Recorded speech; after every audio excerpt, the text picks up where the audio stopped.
Thank you. How's the latest film going? It's going great. We have 1 week of filming, so I fly back tomorrow morning.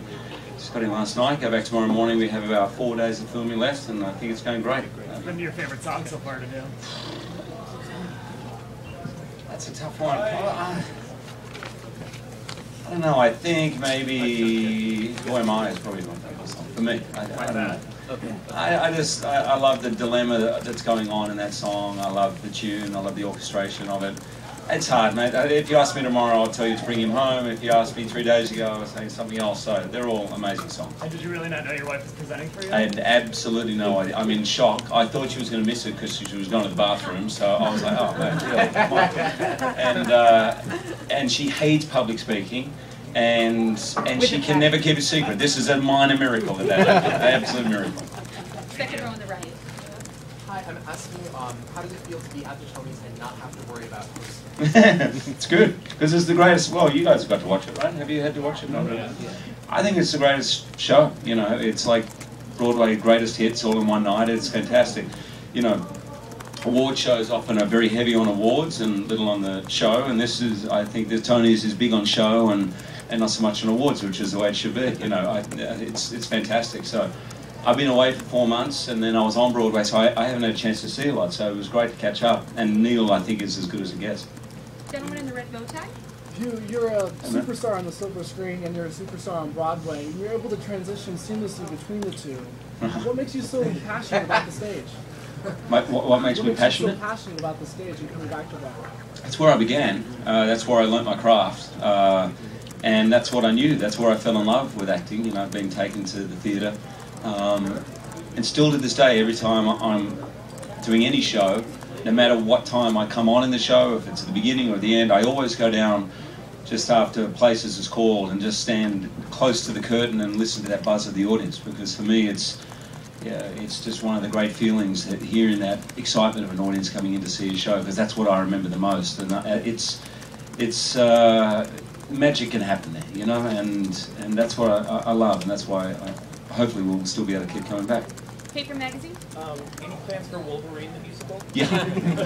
Oh yeah, that's coming. Next, well, I've been working on it for a long time. There's a lot of people don't see the vision. I don't know why. Yeah, my own orchestrations, yes. And no one else in it. It's just Wolverine, it's one monologue.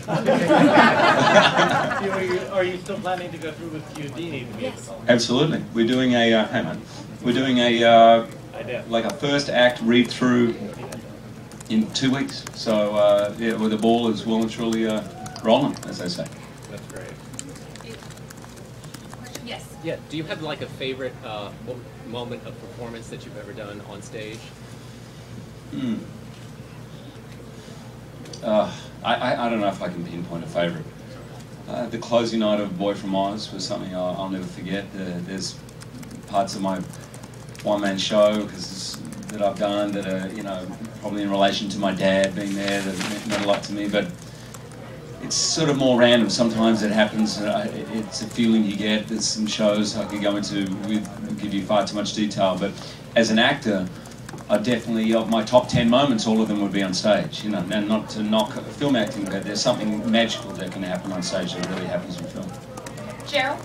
You said that when you were a child, seeing theater really an impact. Was there one that really stands out of theater memory? The very first thing I saw was Man of La Mancha, and it was at my high school, and my dad said, oh, do you want to go to your school you're going to go to check it out? And I was probably 8 at the time, and I don't know if you guys know an Australian actor called Hugo Weaving. He's a very famous Australian actor, brilliant, and he was the star of that thing. Matrix and all that, and he went to the same high school as me, and I couldn't believe it. I still can remember it very, very vividly. Yes. What about playing Jean Valjean in an iconic role? That must be amazing for you. How are you feeling about that, and what is your reaction to the buzz that trailer created? Yeah, you know, it's not my first movie. I've done a number of movies. I don't think I've ever quite received that kind of feedback from a teaser trailer before. You know, I've done it enough to know when it's BS and when it's not, you know, and so I could tell that there was a genuine excitement. I think I think we're going for. I think there's. We're going for something risky. We're doing something that's never been done before. Everything is sung live. It makes it very exciting because every day at work is like an opening night. You know, when you wake up that song you may never sing again. You know, that's it. When you come home, that's it. It's wrapped. There's no post-production. There's no pre-recording. Everything is live. And also, that means you've got to be on your game for 10 hours. It's a lot of singing. So it's kind of full on. It's just surprised. Thank you, Mr. Jackman. Congratulations. Thank you.